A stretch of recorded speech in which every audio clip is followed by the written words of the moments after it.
नमस्कार प्रिय दर्शकों, हाजिर हूँ। आज जन्म कुंडली में कुछ ऐसे सूत्र बनते हैं, तो उन सूत्रों को बताने के लिए जो कि जातक के पराक्रम को दर्शाते हैं। और पराक्रम जो है तीसरे भाव से ही देखा जाता है। इस भाव के कारक मंगल देव हैं। पराक्रम के कारक मंगल देव हैं। और पराक्रम का मतलब आप बहुत लोगों को देखो, बहुत ही लंबी लंबी हांकते हैं, ये कर दूंगा, वो कर दूंगा, ये मार दूंगा, वो काट दूंगा, इसको फेंक दूंगा, ये कर दूंगा, वो कर दूंगा। किंतु जब बात करने की आती है, वो डर कर पीछे भाग जाते हैं। तो दर्शकों, अब बहुत ऐसे लोग होते हैं जो कि गीदड़ भभकी से कहते हैं डराना धमकाना, किंतु जब करने की बारी आवे तो फिर उसमें हाथ पैर कांपने लगते हैं। तो ऐसे सूत्र कुछ होते हैं जो कि जन्म कुंडली में बने तो वह जातक उस क्वालिटी का होता है।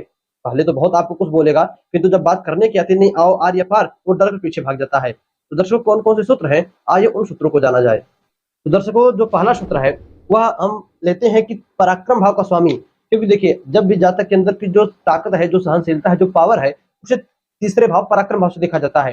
तो सूत्र कहता है कि पराक्रम भाव का स्वामी कुंडली के लग्न भावों में, यहाँ पर मैंने 1 4 7 10 लिखा है, इन भावों में बैठा हो तो ऐसा जातक पहली नजर में बड़ा ही पराक्रमी बोला जाता है। यानी इतना वह अपने आप को फिट एंड फाइन करके रखता है, खूब आबा काबा, या यूं कह सकते कि बिल्कुल रंगदारी वाला लुक, बिल्कुल एकदम डॉन वाला लुक, कि सामने वाला एकदम देखे पहले तो डर जाए।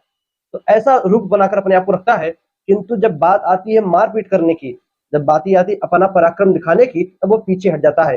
अब देखिए, पराक्रम हमेशा मारपीट में ही नहीं होती। बहुत लोग, कुछ लोग ऐसे होते हैं, जब गुस्सा में कोई बातें बोलते हैं तो वो भी जैसे लगता है कि अब मार ही देंगे, अब हमारी पिटाई हो ही जाएगी। उस समय भी ऐसा ज्यादा कोई उससे थोड़ी तेज आवाज में बात कर दे तो ज्यादा डर जाता है, पीछे हट जाता है। सूत्र था, तीसरे भाव को स्वामी कुंडली के पहले, चौथे, सातवें, 10वें भाव में हो, सिर्फ नीच का ना हो, नीच का हो जाएगा तो वह जातक और भी डरपोक हो जाएगा, धमकी देने लायक भी नहीं रहेगा, किसी को बोलकर भी डराने लायक नहीं बचता। और सिर्फ नीच में नहीं है, यदि पहले, चौथे भाव, सातवें भाव में, 10वें भाव में बैठा है और नीच का नहीं है, तो ऐसा जातक डराता तो खूब है, बोल बोलकर डराता खूब है, किंतु जब बारी करने की आती है तब डर जाता है खुद। इसी प्रकार जो दूसरा सूत्र है वह कहता है कि तीसरे भाव का स्वामी कुंडली के पहले भाव में, 5वें भाव में अथवा 9वें भाव में बैठा हो तो ऐसा जातक जो है बड़ा ही पराक्रमी होता है और अपने समय की प्रतीक्षा करता है। पुनः नोट कीजिएगा, यह बहुत बड़ा सूत्र है। पराक्रम भाव का स्वामी कुंडली के पहले, 5वें और 9वें भाव में बैठा हो तो ऐसा जातक बड़ा ही पराक्रमी होता है और अपने समय की प्रतीक्षा करता है कि कब मेरा समय आएगा और मैं उससे बदला लूंगा। यानी तुरंत जो है अपना वह प्रतिकार, प्रतिरूप नहीं दिखाता। तुरंत आपने उसे एक पड़ाका मारा, एक थप्पड़ मारा, वो तुरंत आपको नहीं मारेगा। वो जानता है अभी मेरा समय कमजोर है, तो रुका रहेगा, धैर्य करेगा, धैर्य बना रहेगा, उसके अंदर प्रतीक्षा करेगा, और जब उसका समय आएगा तो पलट कर आपको जवाब जरूर देगा। ऐसा जातक बड़ा ही पराक्रमी होता है। दर्शकों, इसी प्रकार जो तीसरा सूत्र है वह कहता है कि पराक्रम भाव का स्वामी, पराक्रम भाव का स्वामी कुंडली के 8वें अथवा 12वें भाव में, पराक्रम भाव का स्वामी कुंडली के 8वें या 12वें भाव में बैठा हो तो ऐसा जातक बड़ा ही डरपोक होता है।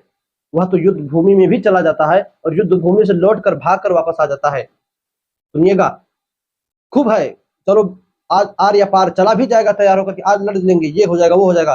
किंतु जैसे ही लड़ाई चालू होती है वह सब कुछ छोड़ छाड़ कर पूरा भाग जाता है अपने घर, या कहीं पर भी भाग जाता है। रणभूमि छोड़कर ऐसा जातक भाग जाता है। दर्शकों, इसी प्रकार जो अगला सूत्र है वह कहता है कि पराक्रम भाव का स्वामी, पराक्रम भाव का स्वामी कुंडली के 6ठे भाव में बैठा हो तब भी ऐसा जातक बड़ा ही डरपोक होता है। किंतु एक प्रकार से उसके जीवन दिनचर्या में रोज ही मारी मारा, रोज ही लड़ाई झगड़ा लगा रहे, तो वह अपने आप को बड़ा ही मजबूत बना लेता है। अब जैसे हम किसी सैनिक को ले ले, पुलिस को ले ले, फौजी को ले ले, उन्हें प्रतिदिन चोर को देखना है, डाकुओं को देखना है, दुष्टों को देखना है, बॉर्डर पर खड़े रहना है, आतंकवादियों को देखना है, तो उनके जीवन में रोज मारपीट लगी रहती है, रोज आए दिन कुछ ना कुछ होता रहता है। तब वो अपने आप को अंदर से मजबूत सशक्त बना लेते हैं। बहुत लोग ऐसे होते हैं जो पहले तो बहुत डरपोक थे, किंतु आज बहुत ही वह बलशाली है, बहुत ही अपने आप को अंदर से सजो कर रखे हैं। दर्शकों, इसी कारण की कुंडली में जो तीसरे भाव का स्वामी है वह 6ठे भाव में आकर बैठा है।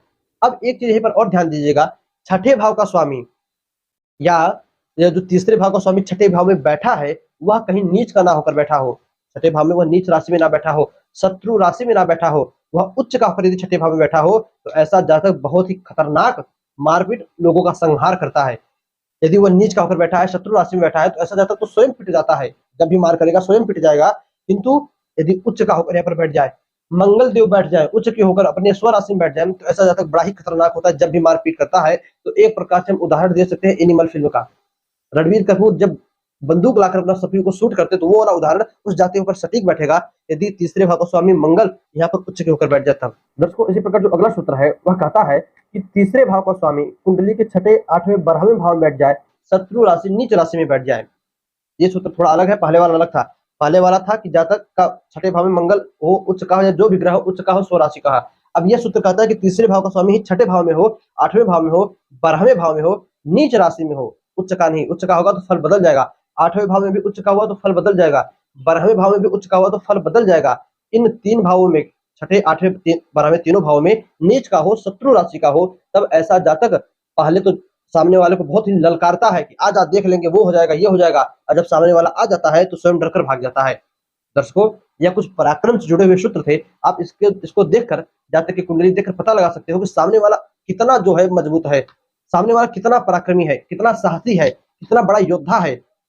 तब आपके उसके सही ज्ञान का, सही पराक्रम का, सही बल का भान मिल पाएगा।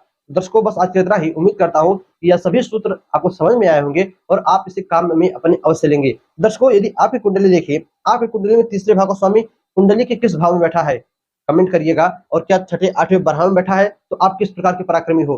कुंडली के 7वें, चौथे लग्न भाव में बैठा है, 10वें भाव में बैठा है तो आप किस प्रकार के पराक्रमी हो। केंद्रों में बैठा है तो आप किस प्रकार के पराक्रमी हो। कुंडली देखकर अपनी कमेंट अवश्य कीजिएगा। चलिए दर्शकों, बस आज इतना ही। याद दीजिएगा, पुनः आपसे मुलाकात होगी किसी नई वीडियो में नए टॉपिक के साथ। तब तक के लिए नमस्कार।